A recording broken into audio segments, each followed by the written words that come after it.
নমস্কার দর্শক বন্ধুরা, আমি প্রতিমা। কুকিং উইথ প্রতিমা চ্যানেলে তোমাদের সবাইকে আবারও একবার আন্তরিকভাবে সুস্বাগতম। আশা করি বন্ধুরা তোমরা সবাই খুব ভালো আছো, সুস্থ আছো। আমিও তোমাদের মতো ভালো বন্ধু পেয়ে বেশ ভালো আছি।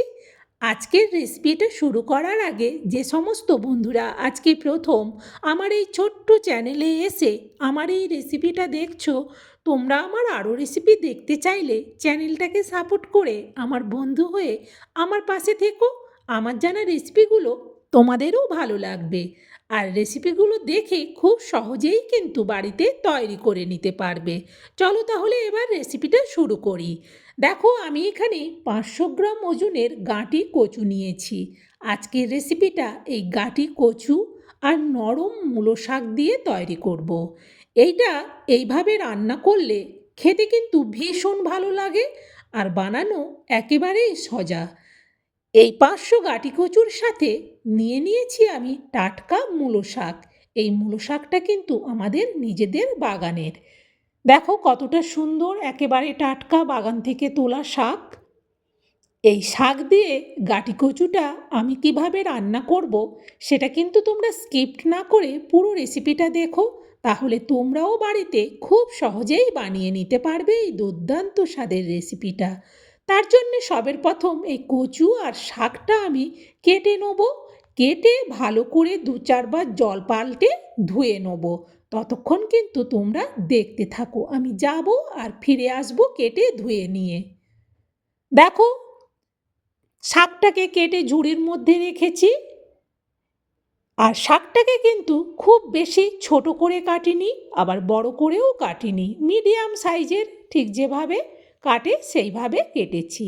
আর কচুটাকেও আমি ছোট ছোট করে কেটে আলাদা জায়গার মধ্যে রেখেছি, কারণ শাক আর কচু একসঙ্গে রাখলে তখন বাছতে অসুবিধে হবে। সেই জন্যে কাটার সময়ও আলাদা করে রেখেছি, ধুয়েছিও আলাদা করে। চলো তাহলে আর দেরি না করে রান্নাটা শুরু করি। গ্যাস জেলে কড়া বসিয়ে দিয়েছি, তাতে দিয়ে দিচ্ছি তেল। খুন্তি দিয়ে তেলটাকে একটু কড়ার উপর পর্যন্ত চাড়িয়ে নিলাম। ততক্ষণে তেল আর কড়া দুটোই গরম হয়ে গেছে। এই রেসিপিটাতে দেওয়ার জন্যে নিয়েছি আমি ছোট সাইজের ফুলবড়ি। আমরা এটাকে ফুলবড়ি বলি, তবে তোমরা যদি অন্য কোনো নাম বলো সেটা অবশ্যই কমেন্টে জানিও। হালকা আঁচে বড়িগুলোকে ভালো করে ভেজে নিলাম। দেখো এরকম লাল কালার হতেই বড়িগুলোকে আমি তুলে নিচ্ছি, আর বেশি ভাজবো না। সব বড়িগুলো তোলা হয়ে গেলে এবার এই তেলের মধ্যে দিয়ে দিচ্ছি আমি কচুগুলো। কচুগুলো তো এখন অনেকটা হড়হড়ে ভাব আছে, সেই জন্যে কচুগুলোকে তেলের মধ্যে দিয়ে খুন্তি দিয়ে 2 মিনিট ভালো করে উল্টে পাল্টে নাড়াতে থাকবো, যাতে তেলটা সব কচুর গায়ে ভালো করে লেগে যায়। এইভাবে নাড়াতে নাড়াতে কচুতে অল্প হলুদ দিয়ে দিচ্ছি। হলুদ দিয়ে কচুগুলোকে আবারও উল্টে পাল্টে ভাজতে থাকবো, যতক্ষণ না কচুর গা থেকে পুরো হড়হড়ে ভাবটা চলে যাচ্ছে। গ্যাসের ফ্লেমটা কিন্তু এই সময় আমি মিডিয়ামেই রেখেছি। দেখো কচুগুলো কিন্তু আগের থেকে অনেকটা সুন্দরভাবে ভাজা হয়ে গেছে, আর এর গায়ে কিন্তু একটুও আর হড়হড়ে ভাব নেই। এবার এই কচুগুলোকে আমি তুলে নেব, আর বেশি ভাজতে হবে না। যেহেতু হড়হড়ে ভাবটা চলে গেছে, সেই জন্যে কচুগুলোকে একটা বড় জায়গার মধ্যে তুলে নিচ্ছি। সব কচুগুলো তুলে নেওয়ার পর এবার তেলের মধ্যে আমি দিয়ে দিচ্ছি অল্প গোটা জিরে। 2 মিনিট জিরেটাকে ভেজে নেব। জিরেটা যখনই ভাজার সেন্ট বেরোবে তখন এতে দিয়ে দেবো গ্রেট করা আদা। 1 চা চামচের মাপে ভর্তি করে 1 চামচের মতো, ওই 1 ইঞ্চির মতো আদাটাকে গ্রেট করে নিয়ে দিয়ে দিলাম। আদাটাকে এবার ভালো করে একটু ভেজে নিতে হবে। এই আদাটাকে খুন্তি দিয়ে নাড়াতে নাড়াতেই এবার এতে দিয়ে দিচ্ছি পরিমাণ মতো লবণ আর অল্প একটু চিনি। আবারও আদাটাকে খুন্তি দিয়ে নাড়াতে থাকবো, এতে করে আদাটা ভালো করে ভাজা হবে। এবার আমি এতে দিয়ে দিচ্ছি পরিমাণ মতো লঙ্কার গুঁড়ো, আর দিচ্ছি পরিমাণ মতো হলুদ। লঙ্কার গুঁড়ো আর হলুদটা দেওয়ার পর আবারও খুন্তি দিয়ে এটাকে নাড়াতে থাকবো। এরপর আমি এতে দিয়ে দিচ্ছি 1/2 চামচ ধনে গুঁড়ো, আর দিচ্ছি 1/2 চামচ জিরে গুঁড়ো। আবারও মশলাটাকে খুন্তি দিয়ে নাড়াতে থাকবো। মশলাটা কিন্তু অনেকটা শুকনো শুকনো লাগছে। ঠিক এই সময় দিয়ে দেবো একটা গোটা টমেটো পেস্ট। মিডিয়াম সাইজের টমেটোকে পেস্ট করে গোটাটা দিয়ে দিলাম, আর বাটিটা ধুয়ে অল্প একটু জল দিয়ে দিচ্ছি। এবার খুন্তি দিয়ে ভালো করে মশলাটাকে কষিয়ে নেব, যতক্ষণ না মশলা থেকে জলটা শুকিয়ে গিয়ে মশলা আর তেল আলাদা হচ্ছে, ততক্ষণ ভালো করে এটা কষিয়ে নেব। দেখো মশলা থেকে কতটা সুন্দরভাবে তেল ছেড়ে দিয়েছে। এরকম যখন মশলাটা সুন্দরভাবে কষানো হয়ে যাবে, তখন এতে দিয়ে দেবো আমি কেটে ধুয়ে রাখা মূলো শাকগুলো। প্রথমে অর্ধেকটা দিলাম, দেওয়ার পর খুন্তি দিয়ে এবার শাকটাকে মশলার সঙ্গে মেশাতে থাকবো।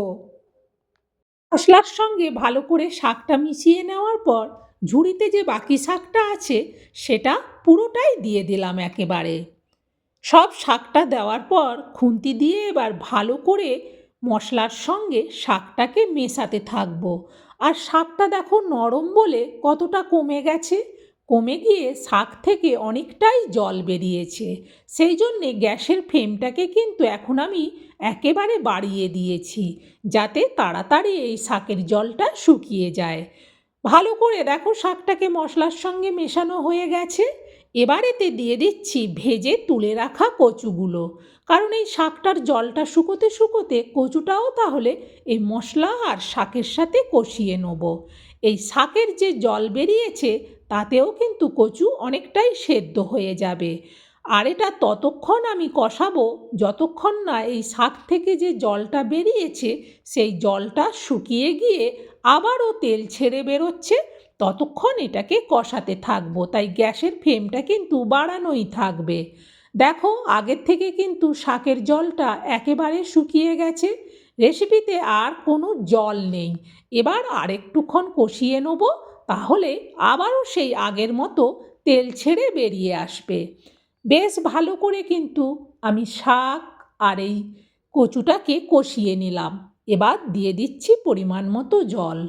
এই জলটাতে কম মনে হচ্ছে তাই আবারও একটু জল দিলাম। জল দেওয়ার পর খুন্তি দিয়ে ভালো করে আমি কচু আর মূলো শাকটাকে মিশিয়ে নিলাম। এরপর এটা ঢেকে দিচ্ছি, গ্যাসটা বাড়ানোই থাকবে। ফুটে ওঠার আওয়াজ হতেই আমি কড়ার থেকে ঢাকনাটা সরাচ্ছি। এভাবে ঢাকনাটা সরিয়ে মাঝখানে একবার খুন্তি দিয়ে উল্টে পাল্টে নেড়ে দেখে নিলাম। দেখে নেওয়ার পর এটা আবারও ঢেকে দেবো। এবার কিন্তু গ্যাসের ফ্লেমটাকে মিডিয়ামে করে দেবো, কারণ তাহলে কচুটা ভালো করে সেদ্ধ হবে। সেই জন্যে দেখে নেওয়ার পর এটা আবারও ঢেকে দিচ্ছি। গ্যাসের ফ্লেমটা কমিয়ে রেখে প্রায় আবারও আমি মিনিট তিনেক বাদে কড়ার থেকে ঢাকনাটা সরাচ্ছি। দেখো তরকারিটা আস্তে আস্তে ফুটছে। খুন্তি দিয়ে ভালো করে নেড়ে দেখে নিলাম, কচু কিন্তু সেদ্ধ হয়ে গেছে। ঠিক নামিয়ে নেওয়ার আগে দিয়ে দিচ্ছি হাফ চামচ ভাজা জিরে গুঁড়ো।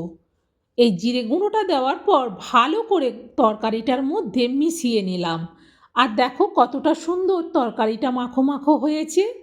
এরকম কচু দিয়ে নরম মূলো শাকের রান্নাটা করলে গরম ভাত খেতে না আর কিচ্ছু লাগবে না, এটা দিয়েই সব ভাত খাওয়া হয়ে যাবে। চলো এবার এটা নাবিয়ে নিই। নাবিয়ে নেওয়ার জন্য এই বড় বাটিটা নিচ্ছি, বাটিটার মধ্যে পুরো তরকারিটা আমি ঢেলে নিলাম। এবার সবের প্রথমে যে বড়িটা ভেজে তুলে রেখেছিলাম সেই বড়িটা উপর থেকে দিয়ে দেবো। এইভাবে উপর থেকে দিলে খাওয়ার সময় কিন্তু ভীষণ ভালো লাগবে। আর আগের থেকে দিয়ে দিলে যেহেতু বড়িগুলো ছোট ছোট, তাই পুরো তরকারির মধ্যে বড়িটা মিশে যাবে, সেই জন্য এইরকম উপর থেকে দিলাম। বন্ধুরা আমার এই রেসিপিটা তোমাদের কেমন লাগলো সেটা কমেন্টে জানিও। আর ভালো লাগলে কিন্তু একটা লাইক দিতে ভুলো না। আর তোমার বন্ধুবান্ধব আত্মীয় পরিজনদের মধ্যে রেসিপিটা শেয়ার করে দিও, যারা এভাবে খায়নি কোনো দিন, যাতে তারাও বানিয়ে খায়। সত্যিই ভীষণ টেস্টি হয় এই রেসিপিটা। আবার অন্য দিন অন্য রেসিপিতে দেখা হবে। সবাই ভালো থেকো, সুস্থ থেকো।